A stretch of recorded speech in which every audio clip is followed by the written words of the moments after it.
जय हिंद विद्यार्थियों, कैसे हैं आप लोग। आज हम देखेंगे कि एनसीईआरटी पढ़ने का साइंटिफिक रीज़न क्या है। आपको मैं दिखा सकता हूँ कि यहाँ पर आपके सामने दिख रहा होगा कि हिस्ट्री का है। हिस्ट्री हम क्यों चुने? हिस्ट्री आपके लिए पहला बेस माना जाता है हिस्ट्री, क्योंकि इसी से सब सब्जेक्ट का निर्माण हुआ है। हिस्ट्री आपको मिलना चाहिए। देखिए, हिस्ट्री पढ़ने के लिए आप पहले एनसीईआरटी पढ़ सकते हैं, या जो क्लास कर सकते हैं, या आप ऐसे पढ़ सकते हैं। ये स्टैंडर्ड बुक हो गया बिपिन चंद्र का। अब बहुत कुछ देख सकते हैं दोस्तों। पहले चलिए मैं आपको ये बताना चाहता हूँ कि हिस्ट्री पढ़ने का साइंटिफिक रीज़न, या अन्य हिस्ट्री हो गया, पॉलिटी हो गया, आपका हो जाएगा, आगे देख सकते हैं ज्योग्राफी हो जाएगा। आज मैं बना देता हूँ हिस्ट्री के ऊपर। लगातार आपको वीडियो एनसीईआरटी के सब सब्जेक्ट पे मिलेगा, आपको कंपैरिजन भी मिलेगा, आपको सब कुछ। देखिए, एनसीईआरटी की प्रैक्टिस कहाँ से करना है, आपको क्या करना है, सब कुछ, प्रीवियस ईयर कहाँ से मारे, सब कुछ बताया जाएगा। आप देख सकते हैं यहाँ पर मेरे पास अरिहंत का प्रीवियस ईयर का भी किताब है।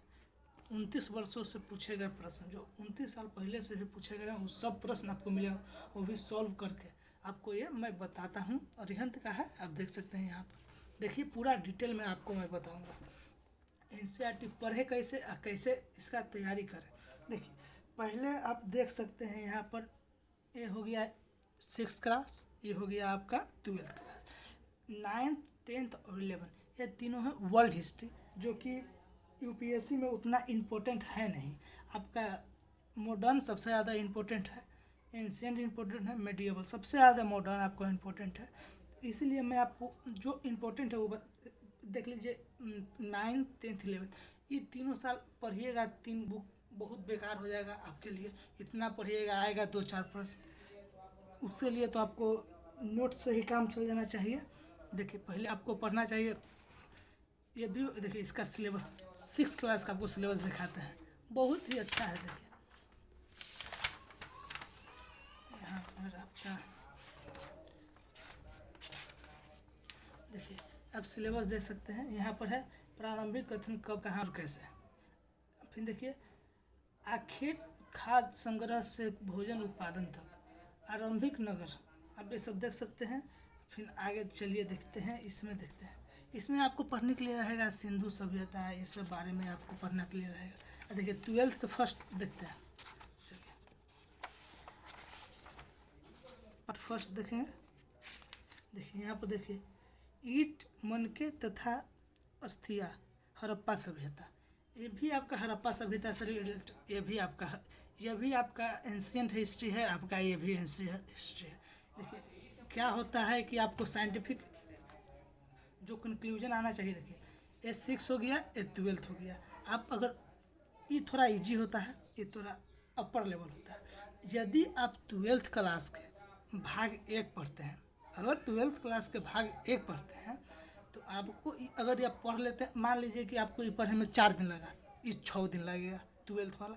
अगर आप 12th वाला पढ़ लेते हैं फर्स्ट, माने 6 दिन आप लगाते, 1 सप्ताह हर बुक पर दीजिए, आपको कंठस्थ हो जाएगा। 1 सप्ताह इस पर दीजिएगा, पहले ये पढ़िएगा, फिर ये पढ़िएगा। अगर आप 12th क्लास के पढ़ लेते हैं तो आपको बहुत ही इजी लगेगा 6th क्लास वाला। यही साइंटिफिक, अगर आप हार्ड से स्लो तक आइएगा, इजी तक, तो आपको बहुत समझ में आएगा, आपके लिए बहुत बेनिफिट होगा। जैसे कि आप, ये हो गया, आप देख लीजिए, ये वाला इंसेंट के लिए हो गया, इसको हटा देते हैं। चलिए, अब यहाँ पर देखिए, भारतीय इतिहास के कुछ विषय भाग 2, हमारे अतीत 2, ये हो गया 7 क्लास, ये हो गया 12th के भाग 2।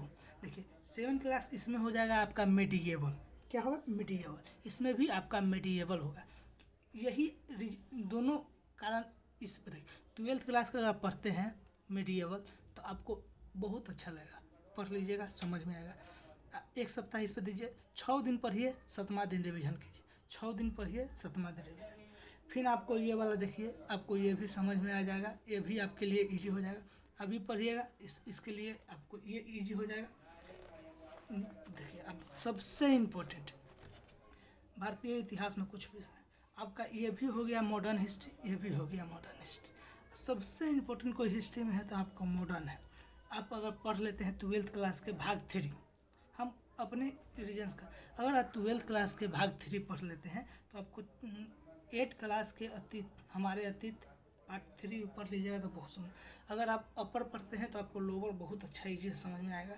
यही आपको बताना चाहते थे दोस्तों कि हिस्ट्री में कौन कैसे करे तो आपको समझ में आए। इसका पढ़ने का देखिए, पढ़ने का मेन रीज़न आपको होना चाहिए, समझ में आना चाहिए, कंठस्थ होना चाहिए। ऐसे ही ना कि पढ़ते चले गए। आपको मैं बताता हूँ कुछ।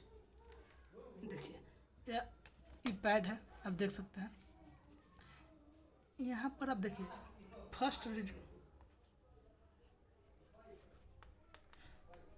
रीडिंग आप ऐसे दीजिएगा, कोई नोट्स नहीं। फिर सेकंड रीडिंग आप दीजिएगा, उसमें से थोड़ा थोड़ा लिखिएगा। थर्ड आप पढ़िएगा, आपको कंफर्म हो जाएगा, एकदम इजी हो जाएगा आपके लिए। आपको ये समझ में भी आएगा, आपके लिए एकदम बहुत ही इजी हो जाएगा। ये 3 रीडिंग आप लगाइए, आपका एनसीईआरटी कंप्लीट हर विषय के लिए बहुत ही इम्पोर्टेंट होगा। फर्स्ट रीडिंग सिर्फ पढ़िए, सिर्फ एक बार पढ़िए। आपको इसके लिए अगर मान लीजिए कोई सब्जेक्ट थी, एक चैप्टर ख़त्म होता है, उसके पीछे आपको मिलेगा प्रश्न, वो कीजिए। सब्जेक्टिव आएगा वो भी कीजिए, ऑब्जेक्टिव आएगा वही कीजिए। आपको ये करना चाहिए।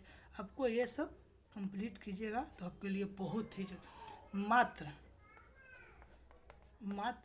30 डेज 30 दिन में आपका हिस्ट्री कंप्लीट बहुत कंठस्थ हो जाएगा। आप अगर ये पढ़ लेते हैं तो आपको बेस तैयार हो जाएगा यूपीएससी के लिए, एकदम बेस तैयार हो जाएगा। चलिए मैं आपको कुछ बताते हैं, जैसे कि आप देख सकते हैं। तो दोस्तों आप देख लिए कि हिस्ट्री कैसे पढ़ना है। एनसीईआरटी आपके लिए बहुत ही इम्पोर्टेंट हो जाएगा। आप स्टैंडर्ड बुक कैसे पढ़े, देखिए स्टैंडर्ड बुक के लिए आप देखिए यहाँ पर बीपी चंद्र हो गया मॉडर्न हिस्ट्री के लिए, आपका वो स्पेक्ट्रम हो जाता है।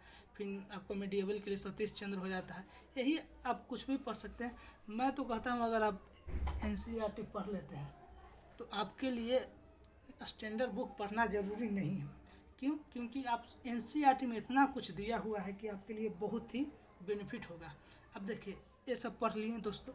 आपको अगर आगे पढ़ना है, जैसे कि आप देख सकते हैं PYQ करना है, तो आपके लिए ये भी सुविधा उपलब्ध। मैं ये भी बता देता हूँ कि PYQ कैसे करना है। चलिए PYQ के लिए मैं बता देता हूँ। देखिए अगर आपको नहीं आए तो मेरे साथ जुड़े रहिए, आपको PYQ करवा दिया जाएगा। चलिए देखिए PYQ के लिए अरिहंत का है, यूपीएससी IAS प्रारंभिक परीक्षा 29 वर्षों के लिए।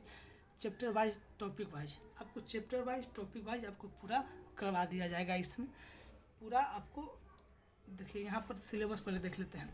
आपको प्रीवियस ईयर यहीं से मारना है दोस्तों। चलिए यहाँ पर देख लीजिए सिलेबस। यहाँ आप देखिए पहले कुछ भारतीय इतिहास में भारतीय राष्ट्रीय आंदोलन, आपका हिस्ट्री में इतना हो गया। फिर नीचे भूगोल हो गया। यहाँ पर भारतीय राज्य व्यवस्था अर्थशास्त्र इस थोड़ा कम होता है, इसलिए इसमें दे दिया गया है। अब देखिए पहले हिस्ट्री देखेंगे, प्राचीन, मध्यकालीन, आधुनिक भारत। पहले आप क्या देखेंगे, चलिए पहले प्राचीन देख लेते हैं। चलिए यहाँ से प्राचीन स्टार्ट होता है दोस्तों। अब देख सकते पात्रता की शर्तें, परीक्षा के बारे में कुछ नोट्स दिया हुआ है, देख सकते हैं। ये सब थोड़ा बिल्डअप दे दिया गया है। यहाँ पर देखिए कितना आपको कितने किसके बारे में कितना रैंक चाहिए। देखिए सबसे प्रीलिम्स में कट ऑफ जाता है। देखिए हिस्ट्री के लिए कट ऑफ,